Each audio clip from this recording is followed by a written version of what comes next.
sama dengan ateis itu tidak ada. Yang dia tolak itu bukan Tuhan, yang dia tolak itu ya informasi tentang Tuhan yang sampai ke dia. Dia kecewa sama ISIS, dia kecewa sama penipuan demokrasi, dia percaya sama kilang minyak dihabisin oleh Amerika di seluruh Timur Tengah gitu ya. Dia kecewa sama Freeport gitu ya. Akhirnya karena semua atas nama Tuhan, Allahu Akbar, dor, Allahu Akbar, jriet gitu ya. Akhirnya dia benci dan tidak mengakui Tuhan. Yang diakui bukan Tuhan, yang diakui adalah yang seolah-olah Tuhan yang sampai ke dia. Jadi cara orang Islam memperkenalkan Tuhan kepada dunia itu yang membuat orang di dunia menjadi tidak simpati kepada Islam. Kira-kira gitu loh Mas ya. Kan tadi Tuhan tidak ada, Tuhan ada tapi diingkari, Tuhan ada tapi disekutukan. Kira-kira 3 itu ya. Mungkin ada variabel-variabel. Ketika ini kan bisa kata benda, kata kayak yang diomongkan Sabrang tadi. Loh, teman-teman Kristen ya percaya kok kalau Muhammad itu nabi kan gitu. Sebenarnya syahadat itu bersaksi apa mengakui? Hakikatnya itu bersaksi atau mengakui? Mengakui toh. Lah saiki kanca-kanca sing jarene nang Islam ki ya ngakoni lho nek Gusti Allah iku ya iko ya toh. Muhammad iku ya nabi. Nek menurut Sabrang, nek ngono Islam bisa. Gitu loh. Kan tidak ada syarat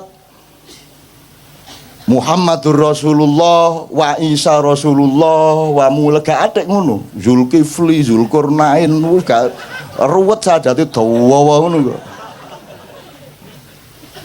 Nah, syahadat itu formal apa substansial?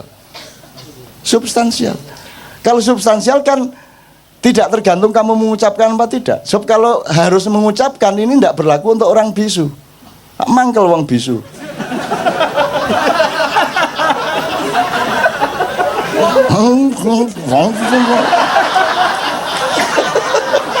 Kamu itu ya sadis. Berdebat yang ndak mengenai tahiyat. Akhirnya saya berpihak kepada orang yang tidak nduting. Dah, mau apa kamu? Karena ndak punya driji. Lah mangkel sih nggak driji Mas. Ngene hari ini.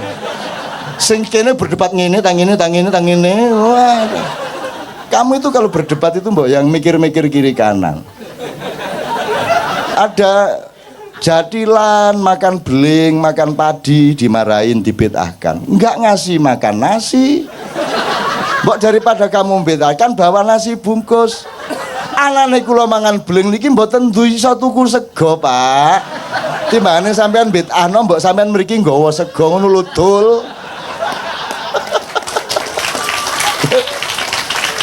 Nah, kalau kita agak sedikit saja shortcut. Misalnya kasusnya Tuhan tidak ada. Kalau di Indonesia kan ini tidak terjadi. Tuhan ada toh. Meskipun cuma diambil sifatnya gitu ya. Tuhannya juga agak sedikit tersinggung ini sama Pancasila. Loh, ini kan satu-satunya negara yang bertuhan. Tuhan apa? Cari Tuhan gitu. Tuhan apa? Ketuhanan kok Tuhan. Emang sama putih sama keputihan, ngono kuwi. Enak aja loh, gitu. Mana Tuhannya? Kan ketuhanan. Yang kamu ambil cuman sifatku, tapi bukan diriku. Sana berdoa sama sifatku sana, tidak kepadaku. Wah, nek Gusti Allah ngomong piye? Kamu hanya suka manisnya, tapi kamu tidak mengakui gulanya. Ngono rek. Kamu hanya butuh hangatnya, tapi kamu tidak ingat listriknya. Kamu tidak ingat api. Ketuhanan diambil sifatnya tok. Ibarat sapi dijupuk buntutnya tok, wancane dodol sop buntut. Dadi ana sapi liwat ketok crek, sapi liwat ketok gitu kan. Gitu. Nyenengno wong Indonesia iki. Media masanya dia dulu tuh ya kerjanya motong sop buntut itu. Pokoknya dari sapi yang diambil buntutnya, kan karena lagu buntutnya. Jadi dari wanita yang diambil pantatnya sama susunya. Dangdut kan begitu. Dangdut kan pertama penting pemain musiknya bareng-bareng, lama-lama untuk apa musiknya? Oh, yang penting penyanyinya. Akhirnya musiknya cukup apa? Tape recorder ya gitu ya. Oke. Setelah itu lama-lama untuk apa? penyanyinya yang penting pantatnya. Goyang ini, goyang itu, gitu. Akhirnya raine gak penting.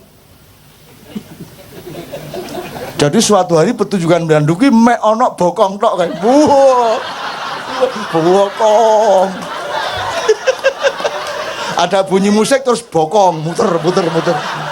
Terus nggak penting perutnya, nggak penting pokoknya ono bokong. Jadi kita tuh makin lama makin memperhinakan diri, mempersempit diri, mengkotak-kotakkan diri seperti itu teman sekalian. Oke. Senengnya oleh bokong.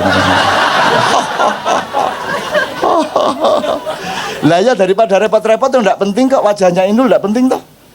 Dulu zaman awal dulu wajahnya Inul nggak penting kok, wajahnya kayak apapun nggak masalah, yang penting pantatnya ngebor. Kan begitu. Jadi nang ngono ya wis lah bokong ae wis. Dadi nek iso TV ku pokoke nek syuting bokonge tok. Dadi bokong tok apik itu. Mbok sudah pragmatis seperti itu. Tuh. Nah, oke, sekarang agak lebih serius dikit. Saya coba potong-potong. Kalau Tuhan tidak ada kan tidak terjadi di Indonesia. Pokoknya ele-ele pokoknya anggap Tuhan ada. Sekarang Tuhan ada tapi diingkari. Atau Tuhan dianggap tidak ada. Variabelnya ya. Kalau ada sebuah rapat anggaran dan Tuhan tidak diingat oleh orang yang rapat anggaran, berarti ateis itu rapat. Benar nggak?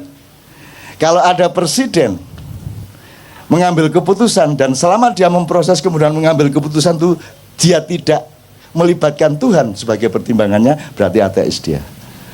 Karena ateisme itu sebenarnya adalah dinamika kata kerja. Kapan ada Tuhan Anda tidak ateis, kapan Tuhan tidak Anda libatkan berarti Tuhan tidak ada, Anda tidak libatkan. Nah sekarang saya tanya sama Anda semua, kadar ateisme politik kita itu seberapa?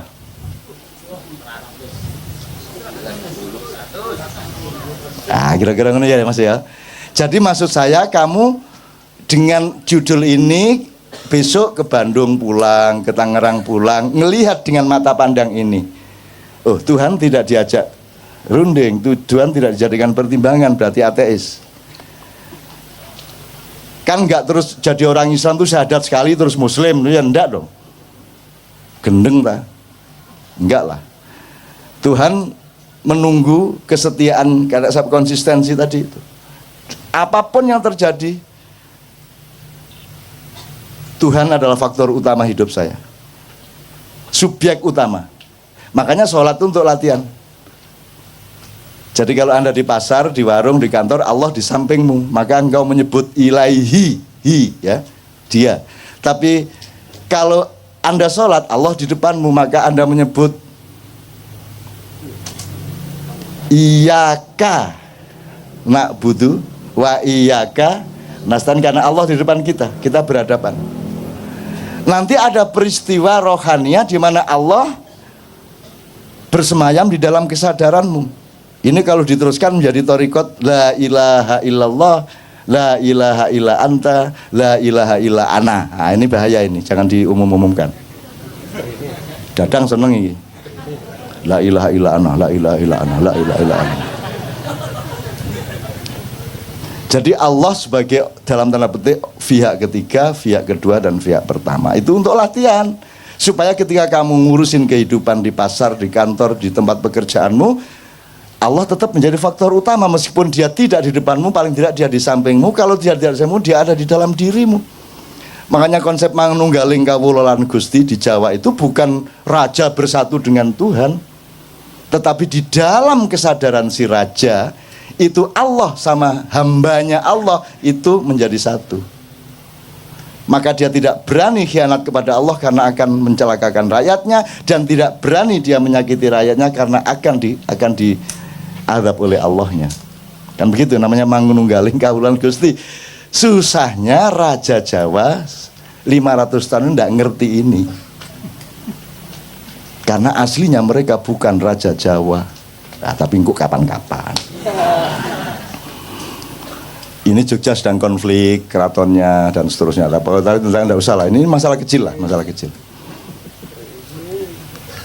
Ini waduh kalau dibuka nih gawat ini. Pokoknya tapi kira-kira ngono maksudnya yang itu Mas ya.